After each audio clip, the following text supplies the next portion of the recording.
of the NUT. Christine. Thank you very much, Irene. As much as I can say this is good news as Theresa, but I'll do my best. I'm not an economist, but I can tell you something. I know when something's wrong or it's not fair. So I'm going to concentrate on three things that I think are wrong or are unfair.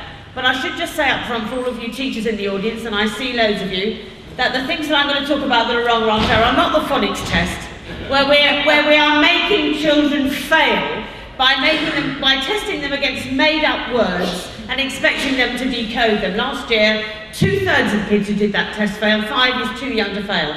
I'm also not going to talk about the fact that Michael Gove says that those of us who oppose privatisation in our education service, selling off schools to people who are car dealers and who knows what, that we are the enemies of promise and we are content with mediocrity. But I'm not going to talk about that either. I'm also not going to talk about the fact that Michael Wilshaw, our esteemed leader of Ofsted, says that if teachers are suffering low morale in their classrooms, head teachers must be doing something right. I'm not going to talk about that either. But there are very many things that I could talk about education policy, and they are all coming in the same direction as all of the other things that people are talking about this evening. These are policies which are for the few and not for the many. They are about profit, they're not about people, they're not about education as we recognise it. But let me begin by saying, and other people have said it already, that the slogans that we have persistently heard, we have maxed out the credit card, we have to bring down the deficit by draconian cuts, austerity is necessary, and we are all in it together. These things, as we well know in this room, are not true. They're what you might, in other circumstances, characterise, in fact, as lies. We have a situation in this country where working class people in work or out of work are being squeezed till the pips squeak, and the very richest individuals and corporations are getting off all but scot-free.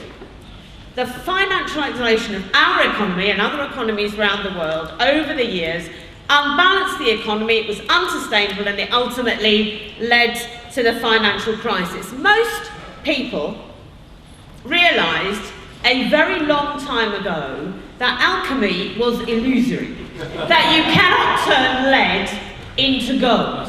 But somehow or other these people believed that they could lend to people who they knew could not pay it back, and they could get money and buy other money with it, and then wrap it up again and then buy other money with it, and somehow or other this would work and there would be no casualties. Well, the fact is that it isn't the bankers who did all of this who are the casualties, it's all of the rest of us. And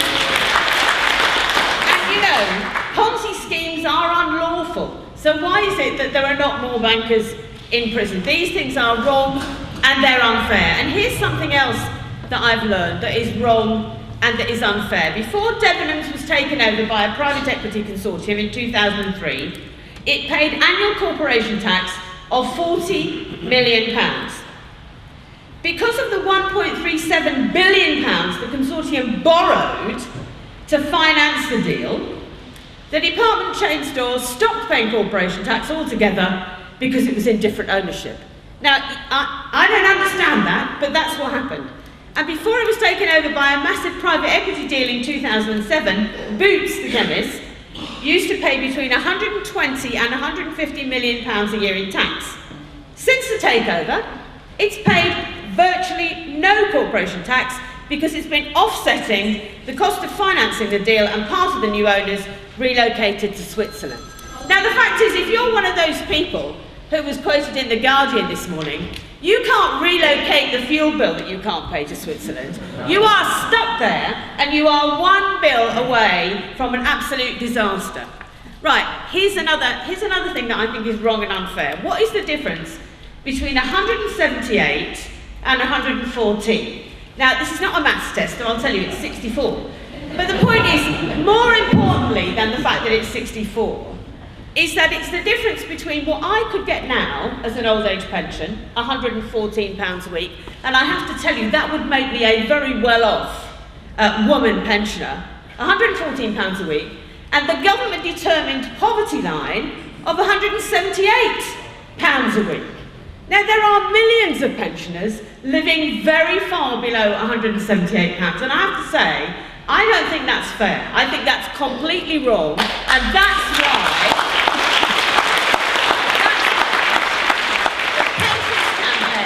the pensions campaign in the public sector, in the private sector, and for the state pension is all part of the anti-cuts movement and all part of us having to work together.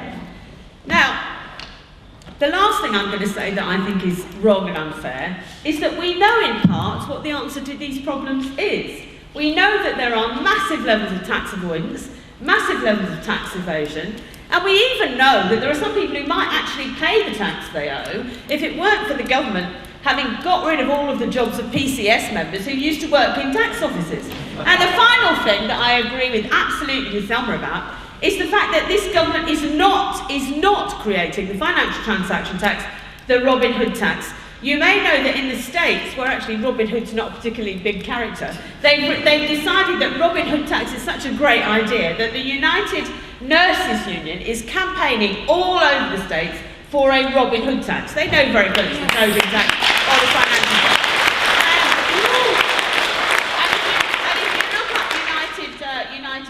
United Nurses Union on YouTube, you'll find some really interesting demonstrations that they're doing. Okay, now, so that's my final thing that I think is unfair. There are very, very many more, but you're hearing a lot of stuff from a lot of people. There is, of course, as everybody said, a very great deal to do. We have to learn from successful struggles other places, and we have to make sure that we show solidarity globally as well as domestically. And we have to build this movement, our own movement. I'm delighted that the TUC has called this big demonstration on October the 20th, but it has to be bigger than March the 26th, because the fact is, things are getting worse. You've heard, haven't you already? And I was going to quote that they've done 20% of the cuts. It may be that they have only done 15% of them. The fact is, there is a very great number of cuts to come. People will die. This is a very serious campaign we're in here. But we have to have all other kinds of mobilisations too, and on July the 14th I'm very pleased to tell you that in Oxford and in Sheffield, I wonder why we've picked those cities, Oxford and Sheffield, there will be big mobilisations by the NUT but also by other unions. I'm sure that lots of you in the room know that we've made an historic declaration with NASUWT, so we'll be working with them, and I know that the local trade union councils have got involved in this and a lot of other public sector workers. So we're looking for really big mobilisations on July the 14th to build as part of the campaign towards October the 20th. But let me say, it's a really good weekend for the trade union movement, July the 14th. It's the Durham Miners Gala, it's Tolpuddle Down in the southwest, it's big demonstrations in Sheffield and in Oxford. And we have to be on the streets saying to people that you need to join with us, because the government has to hear that enough is enough. Up with this, no longer will we put solidarity. Thank you very much.